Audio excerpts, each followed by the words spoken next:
San Antonio, Texas. The Castle is what we call it. My name is Jeff DeVerter. I'm the Chief Technology Evangelist for us here at Rackspace Technology. And folks, we are here for another Cloud Talk Live. Does it look a little different? It should look a little bit different. We're doing the Cybersecurity Summit here today, and I've got four amazing guests here today, and we are going to have an incredible conversation. Now, the rules still apply though, because I got my little iPad over there, so I can see your comments. But I can only respond if you tell me who you are, tell me where you are, because while we do have a live in-studio guest audience here, we, of course, have you online, across on LinkedIn, across YouTube. So go ahead and introduce yourself and get ready for really the first of its kind that we've done here on Cloud Talk Live, where we're here inside of the production studio in the event center with a live audience, with a live series of guests. Nobody's remote today. We're all right here. But if you will introduce yourself, and if you have any questions along the way, hey, Anger gets the first response there. So cheers to you. But if you have any questions also for the guests, I want to encourage you to ask them in the comments below, to the side, above. I don't know where you're looking at this thing, but we can only respond if you go ahead and make that comment. We've got Darren Cam here from he's a Racker. Awesome. We've got Antonio is here as well. Well, while you guys introduce yourself, this is, of course, we're coming to the end of Cybersecurity Awareness Month here in the U.S. and hopefully all around the world. And we've been honoring that this month with nothing but cyber in our Cloud Talk Lives. But let's watch this little video from the Cybersecurity Awareness folks, and we will dig in to this edition of Cloud Talk Live.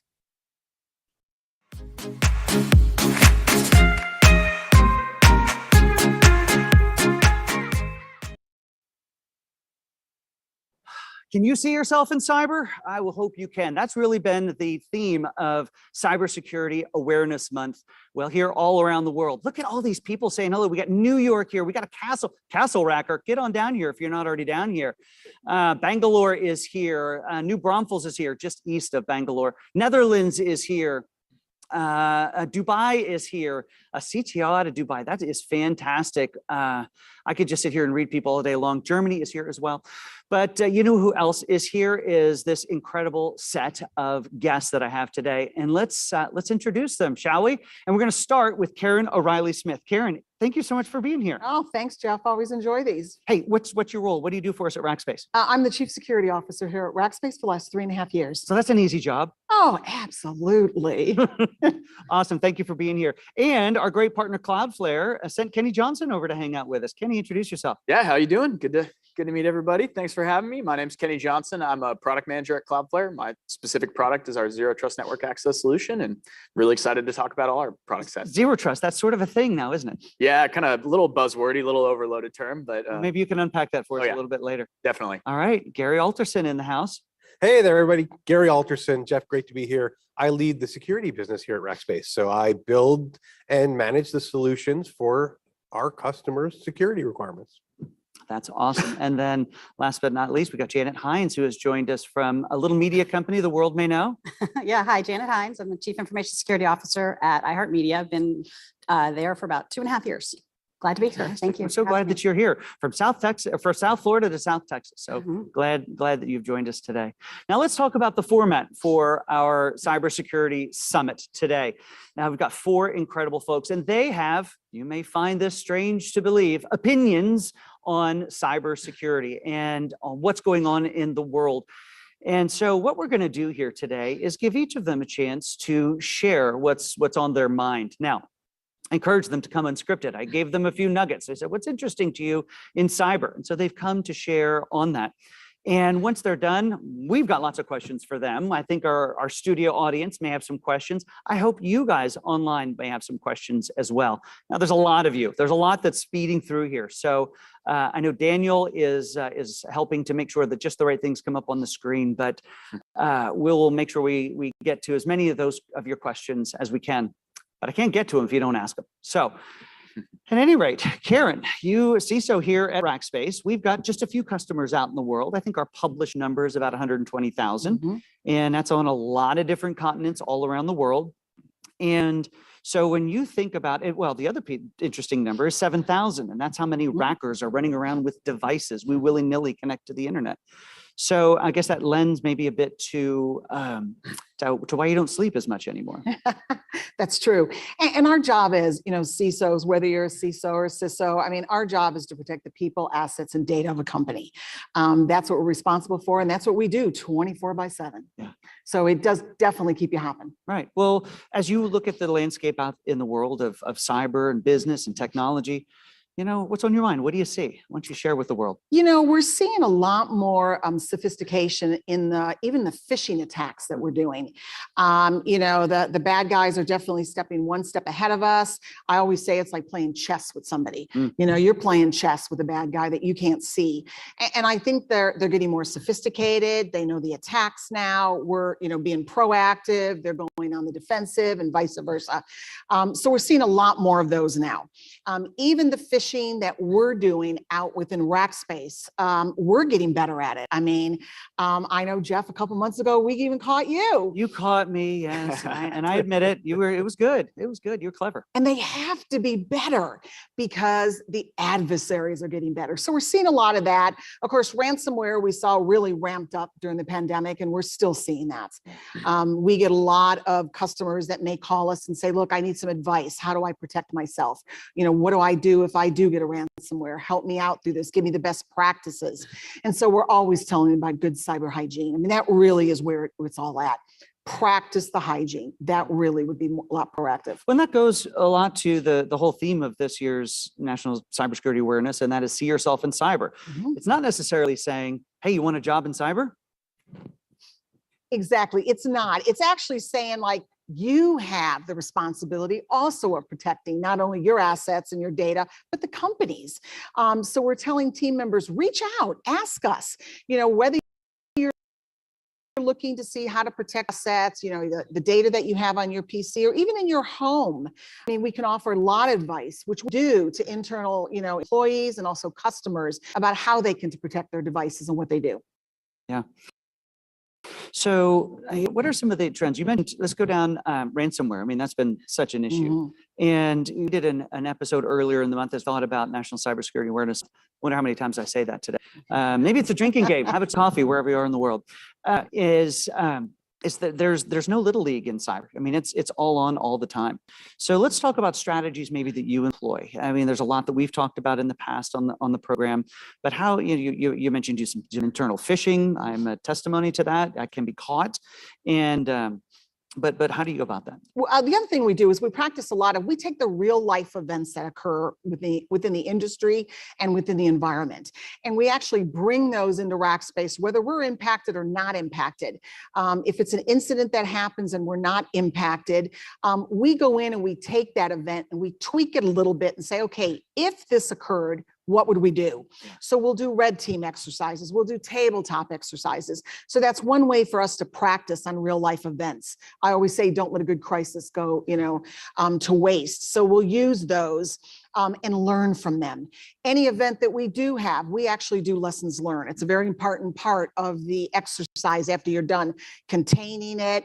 The next thing is, what did you learn from it? Where did you learn the gaps were? What did you learn that you could do better? So we actually bring a lot of that in-house. And then we also train. I mean, yes, we have October month and we'll go in, but we're doing exercises throughout the year with our team members, our customers, and we're sharing the wealth of knowledge that we have. So we'll spend the time on the phone with customers and talk about cybersecurity. Anytime they want to talk, we're available. Yeah. So when somebody is wanting to maybe see themselves in cyber, and that means they want a career in cyber. In fact, I just saw that we had somebody come up. Who is it? It's Katigo, who is a cybersecurity student in New York. So what kind of characteristics do you look for when somebody is interested in exploring it? Because we have a lot of rackers who come knock on your door going, this looks like fun. Oh yeah, and it is fun. I always tell people it's a career, get in on it. It's a sexy job. I always tell them that, first of all, you got to like a challenge. You got to like a challenge and don't shy away, and expect to be on 24/7. Expect 365 days, it is a full-time job. But if you don't like the normal 8 to 5 routine, this is the role for you. Because it changes. I've been in the industry now for 25 plus years, and I've got to tell you, this isn't the same job I signed up for 25 years ago. So if you really want something that moves very quick, you got to think on your feet. I'm looking for some people that will challenge the status quo.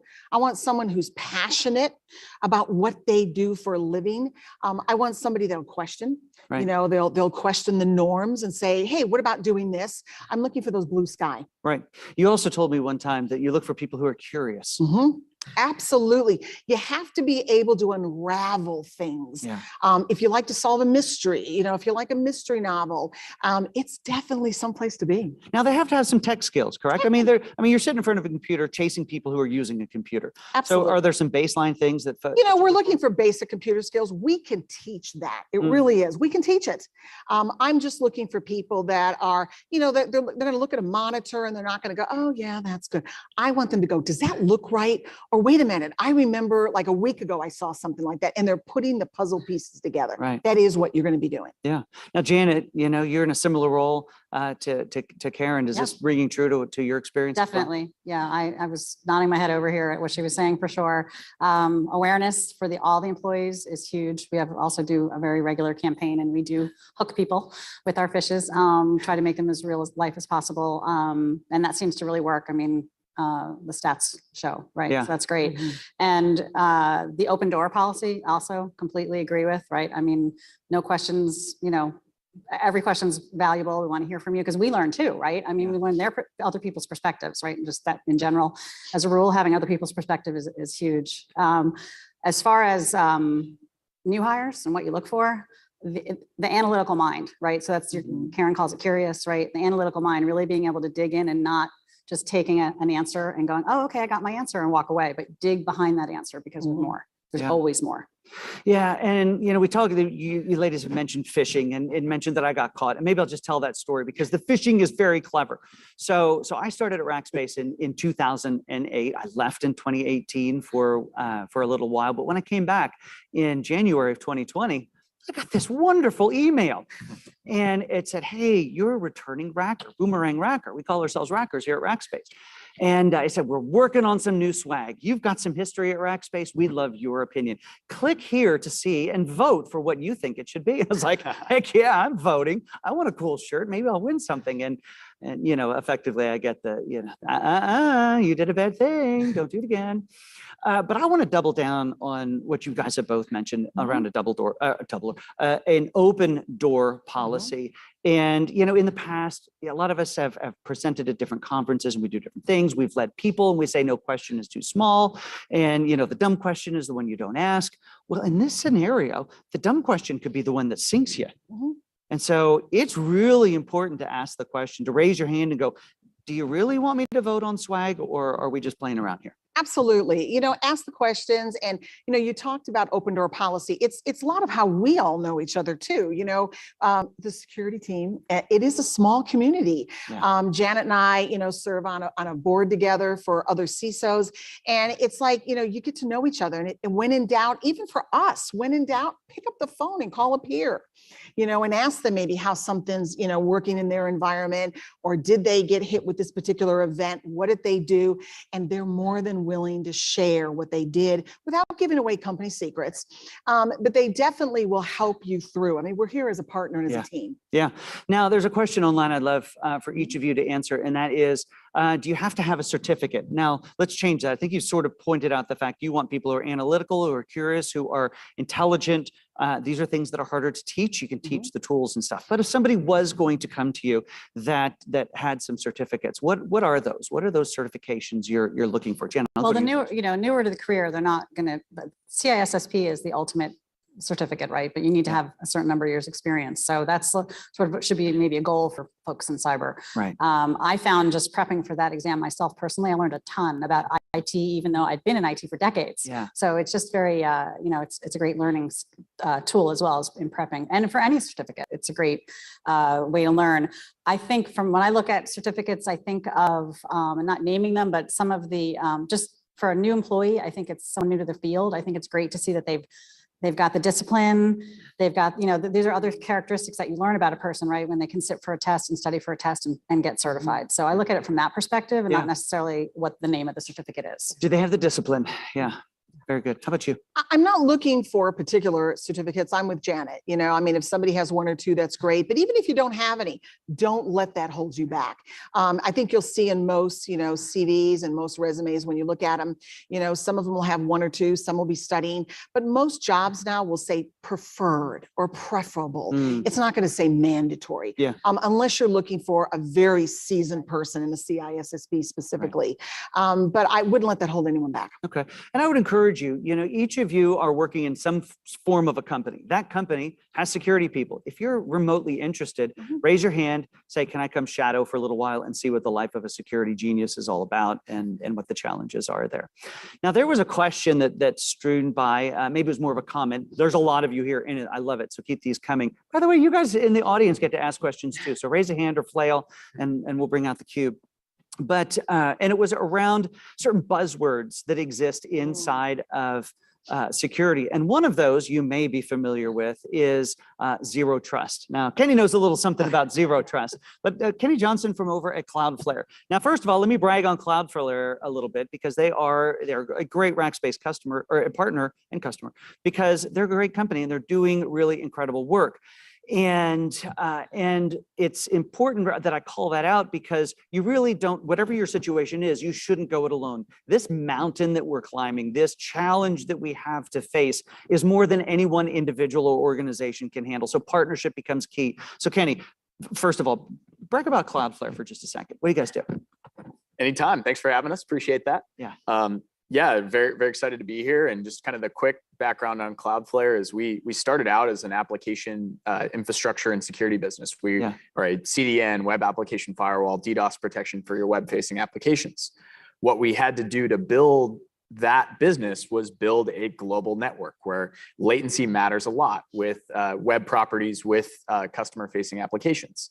What we also realized is that in the new way of doing things from a corporate security perspective, teams are spread across the globe. They're not stationed in an office anymore. Everybody's working from home. We're able to apply that same network approach to an enterprise security model. So being able to be really, really close to a user and serve their enterprise applications that would have traditionally been served out of a centralized data center or in the public cloud or something like that you would VPN into to get access to. So good.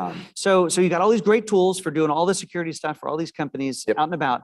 But let's talk about what you guys are doing for yourselves internally maybe and how you're making the jump. Yeah, absolutely. And I think the lucky part as a product manager is Cloudflare is our first best customer. A lot of our products started out as internal projects at Cloudflare. So one of the first big things that we did was move away from a VPN style approach for our internal applications. So instead of doing IP-based allow lists for our applications, we moved towards using what's called Cloudflare Access, but it's a zero trust network access solution. Basically, it's coming back to the idea of a true zero trust architecture, not the product you buy off the rack or anything like that. Right. It's actually verifying every individual user coming to an application, verifying their device, verifying who they are, making sure they're in the right Okta groups before they're allowed to an individual application. And that actually really helped us out because we were able to then roll out hard key-based multi-factor authentication, which we talked a lot about phishing already. That saved us from a phishing attack. I think it was about 2 months ago. An attacker hit us with we all got text messages, both to our work phones and to our personal phones. Oh, wow. And it said something to the effect of your password's been reset, come to Okta to reset that. And they built a pixel perfect version of our Okta login screen. Like it looked exactly identical. And this got sent to 180 similar tech companies. And we were the only one that we can see that was not compromised. We had employees that entered their username and password. It did the clicky. But our Okta wasn't compromised because we're fully hard key based off MFA, and it's impossible to compromise hard key based off MFA unless you literally have the physical hard token. So that was a step we took before COVID, before we sent people remotely, and it really, really saved us in a concrete security event. That's a great example. I would also think about in your type of protection that Log4j. I mean, I would think that you guys had a pretty good stance on that one as well. Yeah, that was another one we saw in the real world where kind of a defense in depth approach was able to both protect ourselves internally as well as we were able to protect customers. We were able to put a patch out into our web application firewall within hours of finding out that the vulnerability existed. And that was a thing that we were able to actually force upgrade our customers for. So any application protected behind the web application firewall was protected, as well as my product, Access, that acts as the zero trust layer in front of an application, that actually obscures the application from anybody on the internet. So if you have a really legacy application running that version of Java logging, you couldn't have ever gotten to that. You would have just hit the Cloudflare proxy page. So just another layer of depth where you couldn't even reach that application. That's really interesting. So there's a comment here. It's just, unfortunately, it's just coming in as LinkedIn user, so I can't give you credit for it, whoever you are. But you make the very smart point that cybersecurity is an incredibly vast field. Yes. And there's lots of cool technology along the way. Gary's built some cool stuff. We're going to hear about that and what he's done with partnership for our Rackspace customers, which you guys are up to over at Cloudflare. But it does oftentimes also impact how do you socially train your organization to the right behaviors. Definitely. So I would imagine that would be somewhat challenging for you guys because you're there with technology in hand. Yep. But your people can, but your customers can still sidestep your technology, or at least they can try to. Oh, absolutely. And I think that's a key part with security products is they have to be easy enough to use such that your smart people aren't going to figure ways around them. Engineers are very creative when you get in their way versus if you provide them with something that's performant, that is fairly seamless and it just fades into the background, but is still running protections, then you're in really good shape. The other interesting challenge that we had in that space was with a similar group of folks that really deeply understand technology was rolling out traffic inspection technology. So being able to, for traffic to corporate applications, it's important to see what users are doing on Salesforce and your internal customer management applications. It's less important to see what they're doing on their personal banking sites and things like that.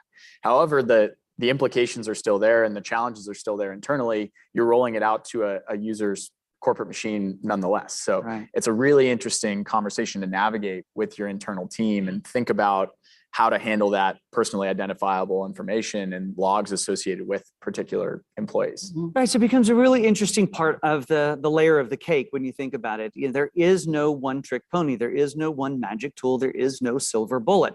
That's why at Rackspace, we partner.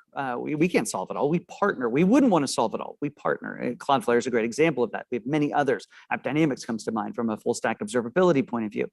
But Gary, this is a challenge that you have to think about. I mean, the best laid plans still end up in the hands of users. So kind of playing off of where we were with Kenny here, when you're designing products for customers, security solutions, how do you help to engineer for the individual, I'll call it? Yeah, so when we build products for our customers or solutions for our customers, the first thing we look at is, what's the problem we're trying to solve? In many cases, for example, for Cloudflare and Zero Trust Access, it's how do I actually make this real? How do I actually deploy this? How do I actually roll it out to an end user? And how do I do it in a way that it's easy for somebody to use? I can tell you internally at Rackspace, I'm Karen's worst user, because I have a security history. And I asked the question, well, how can I get around this? How can I break it? Karen comes and then whacks me on the head and goes, not again, Gary. So, a lot of thinking goes into what do our users need? What do our administrators with those users, what do they need? And then how do I build a solution around that? And what part then do we need to go build? What part do we need to augment with staff, and where do we need to bring in a partner like Cloudflare or one of our other partners? All right, so you used a phrase, and our good friend and previous coworker Brad Schulteis asked a question. Now, first off, he said, Hey, Brad. he said, "Stump Gary." Says something to stump Gary, but I don't know how to do that. So he asked another question, and you used the term zero trust. But is it really zero trust, or is there still some level of trust? We hear that. I mean, we hear that term all the time. So Karen, we'll start here. Zero trust. What are we not trusting? What are we trusting? Well, it's not that we're not trusting. It's just that we're verifying. We're definitely verifying. We're Yeah. scrutinizing and we're verifying. I would say it that way.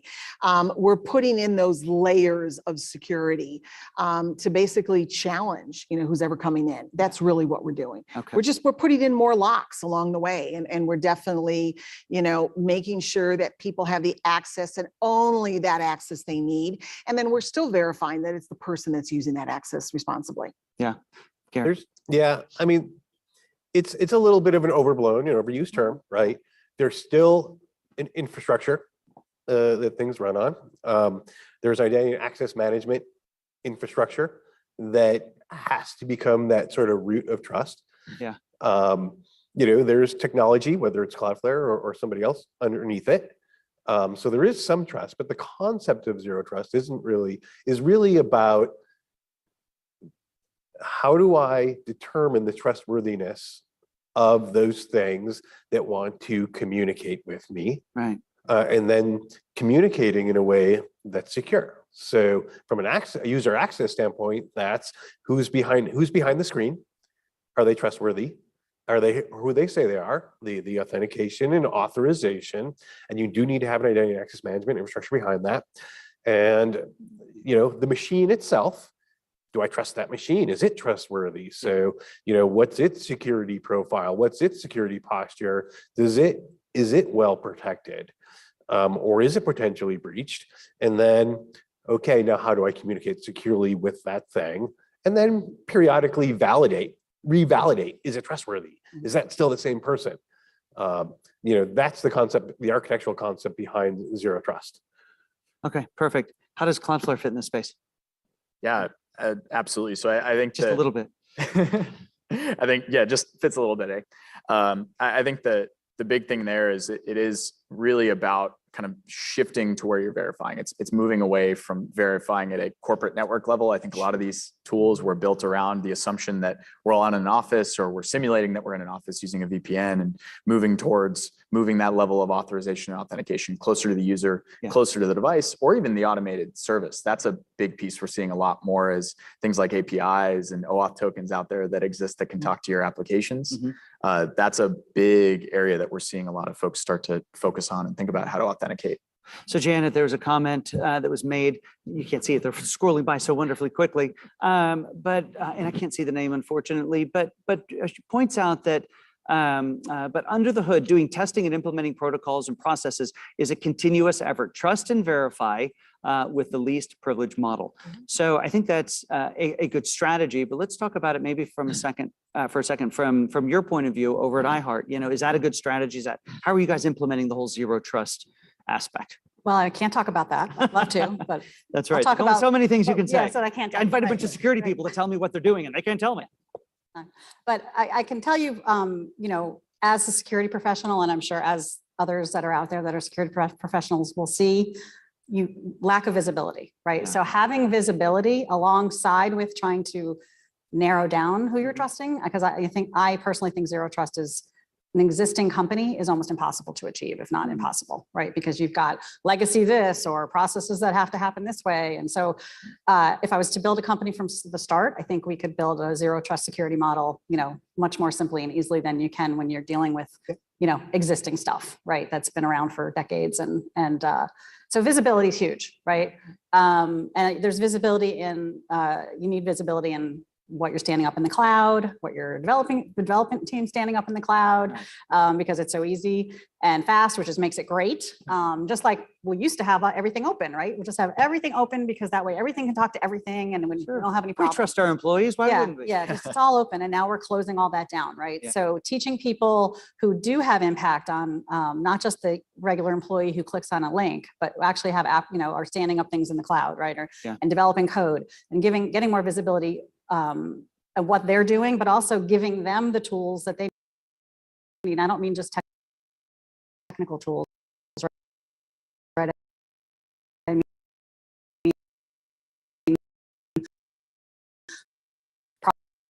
processes and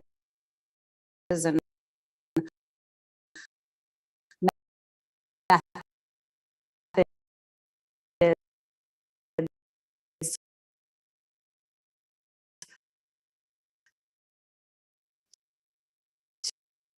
to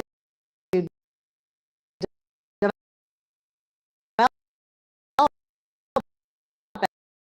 better code,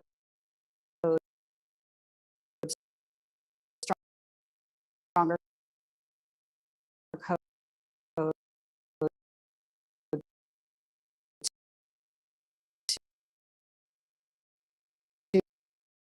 to understand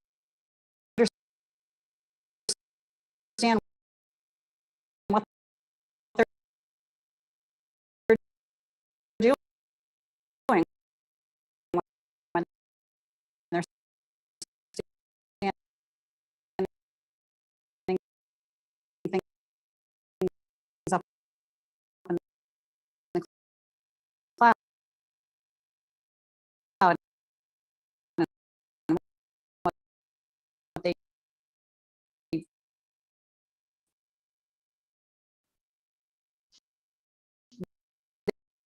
don't intend intend to do these things, but they their goal is to create features and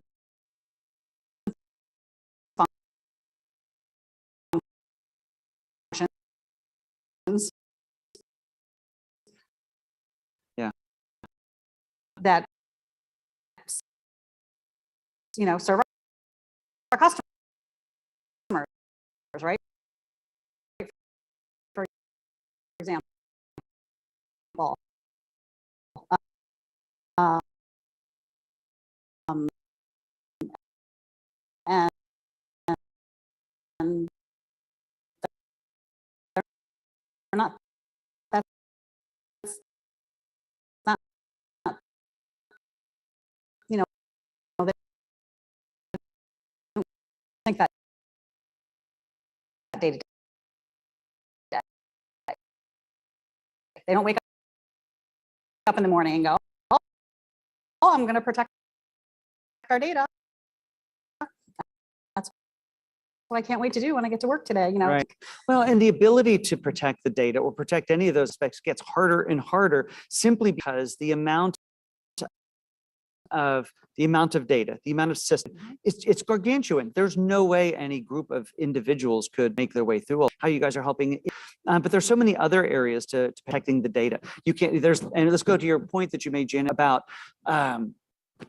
legacy systems. So granted, you can't apply all of the things around but there are, there's levels of inspection, there's levels of automation, AI, get through the hay and find the needle, and then get through the 50,000 needles that are there and find the one that actually hurts you. Right. Yeah. And I think one of the other things that we make things more complicated or sound more complicated than they have to be. So wall locks, like that's what it's for, right? You lock your doorknob, you lock your door. We just overcomplicate it. Passwordless. It's a mouthful, right? It should be. So because passwordless is really easy. The term is just complicated. And so help translate what it is we're trying to do into how it makes it better for our internal employees is huge. Yeah. So communication, I think, are probably top two. Big.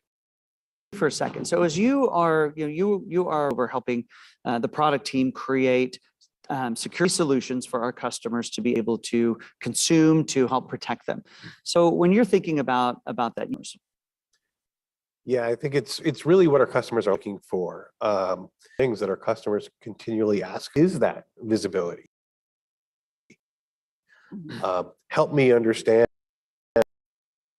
what my extras are, or, what my compliance posture is in this vast multi-cloud infrastructure that I've been built, or where. So help me get visibility to the exposures around that, right? So help customers on what is the that we may have created, right?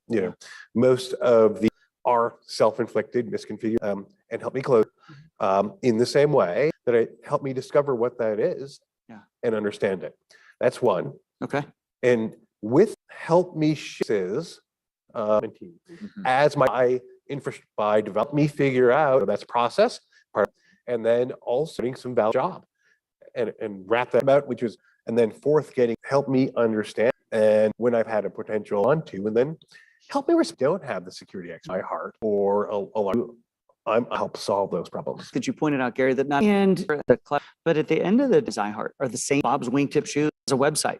And so important this stuff because one, it is complex. Who are curious and they don't have to be super technical, but it helps if you can have them.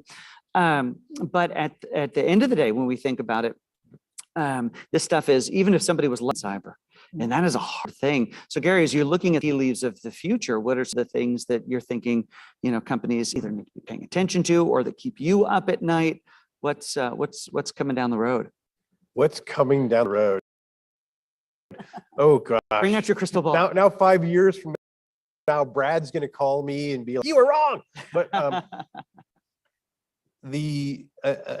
think there's going to be a continuation that Karen mentioned, which is just security technologies. How do I keep it patched? How do I harden it? Yeah. That's always going to be the case. It's a problem we've had in the 20 plus years I've been in cyber. I remember sitting in my first conference years ago going, hygiene. Everybody, let's go patch. Everybody, let's go harden. And right. we still haven't solved the problem internally on the infrastructure. And now you've got cloud and remote users and things like that. So I think that's going to continue to be the problem to begin with. Okay. And then on top of it,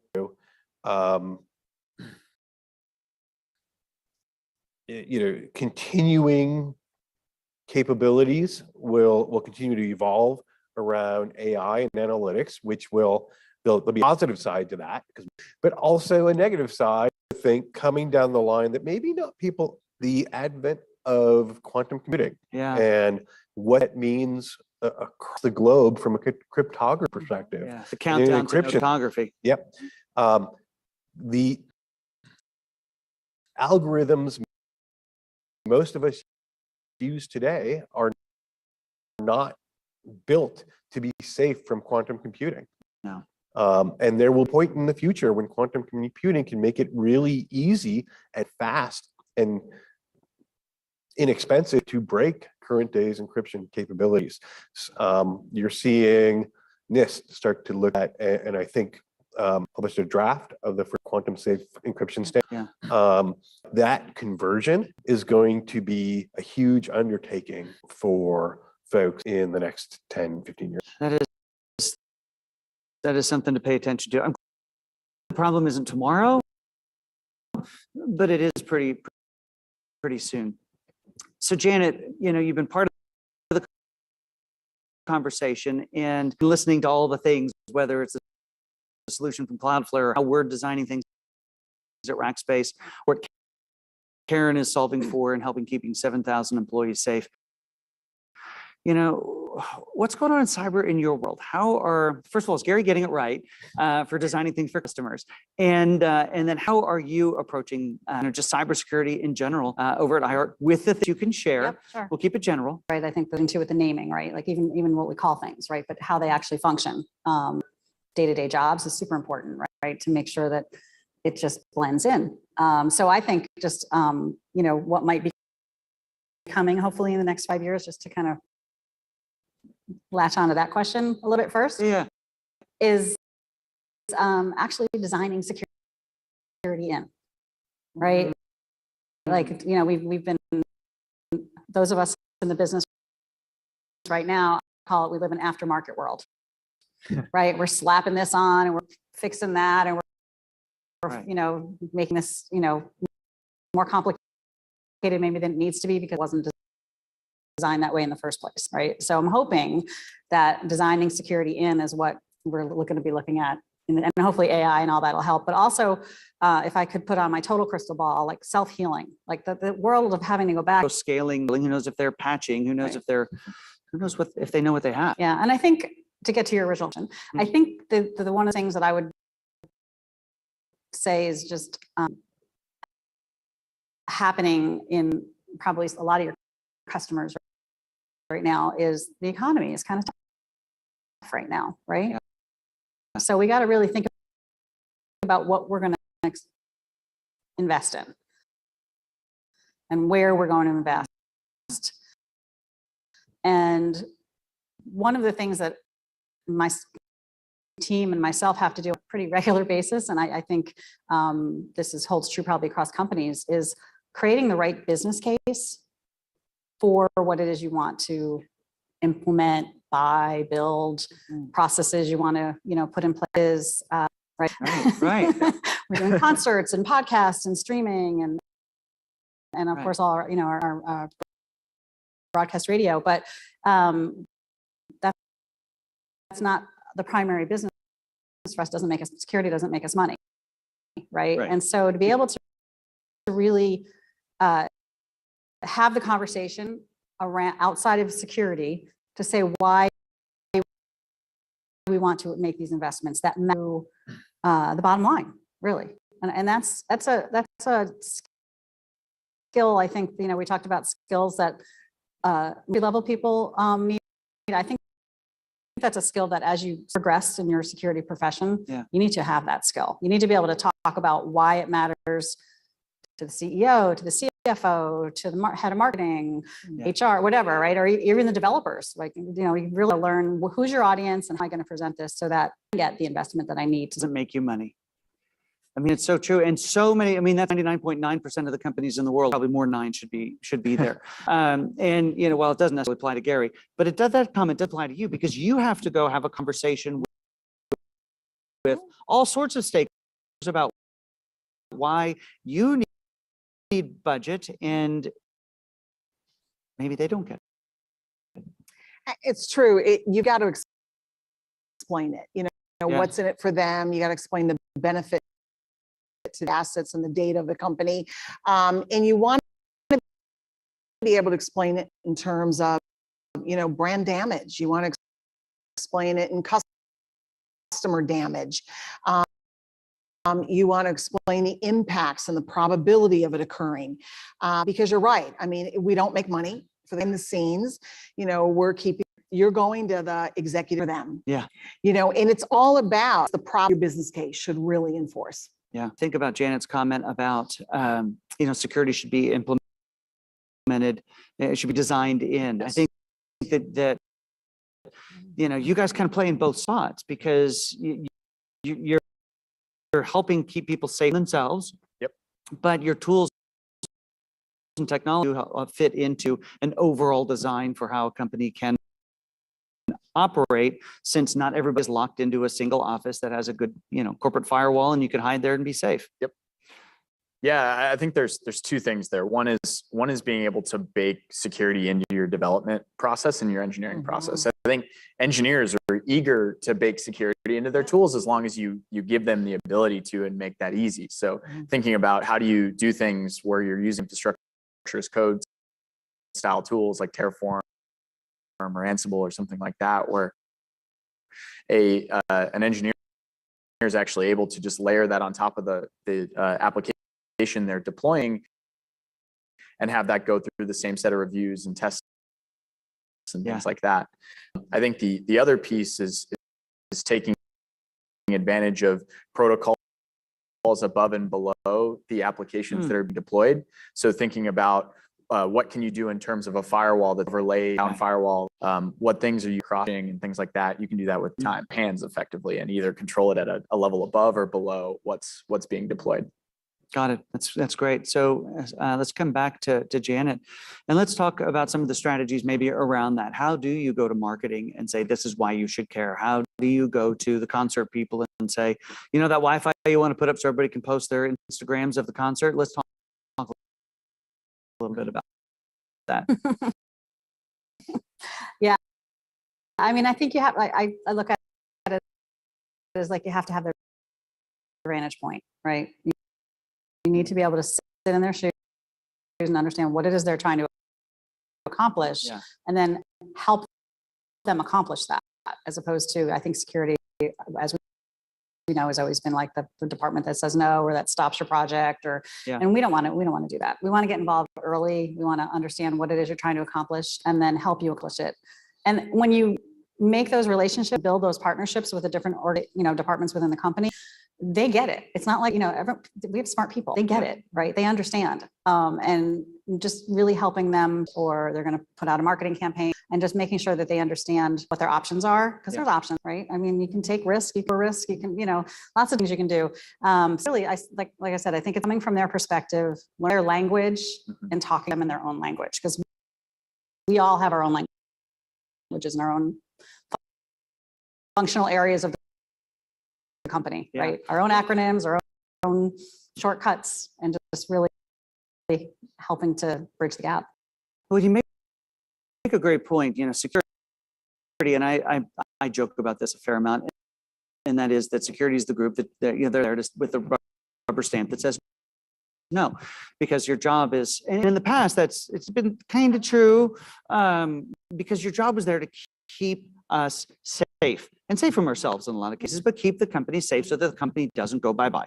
But more and more, what's going on is that on the corner of 5th and Main, which I don't know if they're still utilizing technology to get their job done, even if it's a web page to advertise their wares. And so the partnership, we talked about partnerships before, about how to go find different technologies to help do things, but it's the partnership of the security team with the business. And that's a new bridge to go by, because you guys used to be able to hide more behind the scenes. It is, but I think the business needs to understand too that we're here to enable them. Yeah. So if they come to us, we'd rather them come to us early enough that we can help them design secure. Be brought in to the fact. I mean, Janet talked about that earlier. Where we've got to go early enough. We'll help you design the solution. Safely in what you want to do. Right. Yeah, I think Good, also it's how you talk about it with your business leaders. Going and talking about, you have this exposure, and this little piece of information is gonna leak out, is probably not the right way to do it. I think conversations around operational risk, around business resilience, things and concepts that CEOs and board members understand and are concerned about are the right frame of reference to talk about. Business need for it. GDPR, FedRAMP, PCI, those are real dollars. Can't do business in that locality unless you follow that. So I think there's two pieces to that, Yeah. right? And I'm going to get a little spicy. Yes, compliance can help drive budgets, but that's I can't believe I'm spending on this again budget. Whereas I am more than happy to put some spend in if it's going to help ensure my resilience. Oh yeah. Ensure me getting done what I need to get done. Well, and it's a business outcome too. Like hey, if we want to expand to Europe, we need a meaningful GDPR strategy. Like that, there's real dollars and real revenue behind that. Yeah. So it helps. One of those things you have to think about when you're thinking about where your business is going and what it looks like in the future. And how do you design this from the very beginning so it doesn't become a roadblock or hey, we've invested X amount of millions in doing this thing, and now we got to pull the plug on it because we got to go reinvest for another year to make it secure. And that could be super challenging. So we're coming up on our last few minutes. And so now I'm going to go. I didn't tell you I was going to do this because I wanted you to just kind of off the cuff. So here's what I want you to answer. So we can look at 6.2. The email is especially, and I can be super easy for our CISOs in the room and the opportunity. For me, what excites me is just the continual challenge. I mean, I like being challenged every day. I'm one of the people that think very quick on my feet, and I get a terrific leadership team here at Rackspace. That makes the job that much more, easier to handle too. And I think it's just continuing development. I think my team wants to have the opportunity to do the research and to be able to go out and look at new products. And, I think as long as they're motivated and jazzed, that's what keeps me here. Right. Excellent. Kenny. I think my biggest thing is security structure level and Sure. baked in, and our team still be secure. Your Series C, the first thing you go do is hire a security team. Yeah. Versus there are things that you can apply when you're just getting started that you can start with a security mindset. Got it. Security first mindset. Yeah, mine's going to probably be similar to Kenny's, which is that convergence of operations development in security into just, this is the way we do IT and good practices. And it plays to what Janet said as well about building it in and making it easier for everybody as you build it in. And I think that stream of DevOps and security and infrastructure is coming together for this is just is really exciting. Yeah. Got it. Janet. Love to build. So seeing progress that we are making,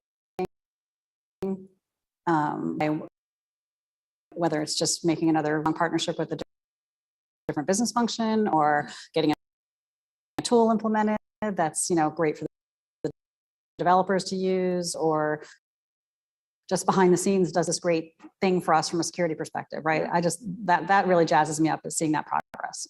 That's incredible. And what I find interesting about all these answers is that when they do their job right, I'm pointing at all these four very smart folks, security is transparent. The user just gets to do their job, or the consumer gets to buy the product and sleep well at night and know that the credit works. And when the bad guy does come, that the blast radius is compartmentalized and that the issues can be resolved in a self-healing way, Jen. And I think that was your comment for how can we get to a point where some of these issues just do get self-healed. So if that is exciting to you and creating that world for the rest of humanity, well, here's four people who I'm sure in some fit or fashion who isn't. Now, through the program today, this has been incredible to be able to do a live interview style, me standing behind the desk talking to somebody far, far away. We have from the Castle, know that we will be posting the entire recorded video well, so that you can learn all the stuff that you missed out before. If some of the folks who are experiencing the choppy video as well. But with that, I want to thank each of you for being here. I know there's a big time commitment to make your way over to the Castle. To Gary's flew in for this. You drove in for this up from in Austin, and we sincerely do appreciate it.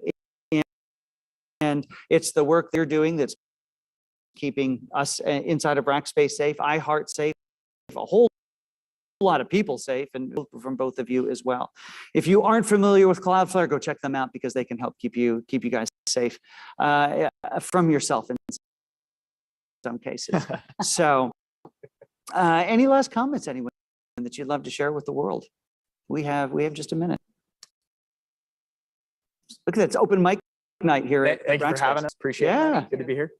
It's always fun. enjoyable to do these, Jeff, with you. It is. And it's an incredible world where we get to hop on and share some of these folks. As you know, Cloud Talk Live is part of Rackspace. It's our thought leadership program. Everything there is free. If you were to head over to rackspace.com/solve, you will find all kinds of great info, all sorts of great articles that are there. And you know what else is there? Every quarter, we go out and survey over 1,400 IT decisions, and we ask them questions. Each quarter, it's a different topic. And we just finished in the summer, we did our surveys around all things cybersecurity. And that white paper is now available over on rackspace.com/solve, and you can go download it there for free. That's right, there's no cost there. When you go to rackspace.com/solve, by the way, that's also a drinking game anytime I say that for that URL. You will not be met with a pop-up asking you to how you are today and what we can sell you. There's nothing to sell there, only for you the information that we have. If you're not already a subscriber to the Cloud Talk podcast, just head over to anywhere where podcasts are found. Now, also, next week, we're going to continue the cybersecurity thing. That's right. Even though Cybersecurity Awareness Month is coming to an end, it doesn't mean we stop paying attention to cybersecurity.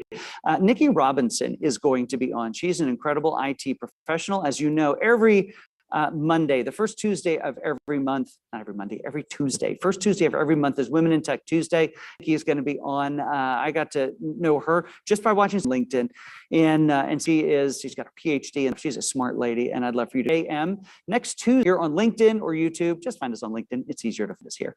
So everyone, thank you so much for being a part of Rackspace's first cybersecurity summit here in the castle, where we will upgrade bandwidth before we do this again. And we will see you next Tuesday at 8:30 a.m. Central Time with Nikki Robinson. Thanks, everyone.